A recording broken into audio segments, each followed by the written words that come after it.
इस्लाम की हक़ानियत का यादगार वाक़या। हज़रत उमर फ़ारूक रज़ियल्लाहु तआला अन्हा के पास फ़ारस का एक शहज़ादा आया। आपने इस पर इस्लाम पेश किया, इसने इनकार किया। आपने इसके कत्ल का हुक्म दे दिया। वो कहने लगा कि ए अमीरुल मोमिनीन, आप मुझे कत्ल तो करेंगे ही, लेकिन इससे पहले मेरी एक दरख्वास्त पूरी कर दीजिए। वो ये कि मुझको पानी पिला दीजिए, मैं प्यासा हूँ। आपने हुक्म दिया कि इसको पानी पिला दिया जाए। जब पानी आप इसके पास आया, वो कहने लगा, अमीरुल मोमिनीन, इसका वादा फरमा लें कि जब तक मैं पानी ना पी लूँ, इस वक्त तक मुझे कत्ल ना किया जाए। हज़रत उमर ने वादा फरमा लिया।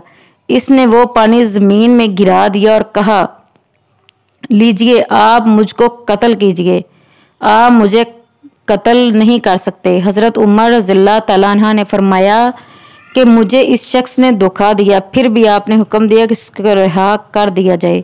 हजरात कहते हैं कि ऐसा कानून जो एक कैदी के मुकाबले में सुल्तान वक़्त को आजिज़ कर दे कि अब वो इसका कुछ ना बिगाड़ सकता, मगर वो इस पर बहुत मुतासर हुआ। थोड़ी देर के बाद शहज़ादे ने अशहदु अन ला इलाहा इल्लल्लाहु व अशहदु अन्ना मुहम्मदुर रसूलुल्लाह कहने लगा।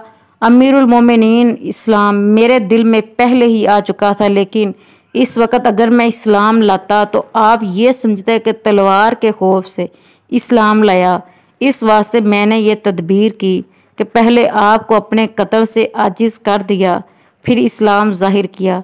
हज़रत उमर को इसकी बात बड़ी कदर हुई और इनसे अमूर सल्तनत में मशवरा किया करते थे।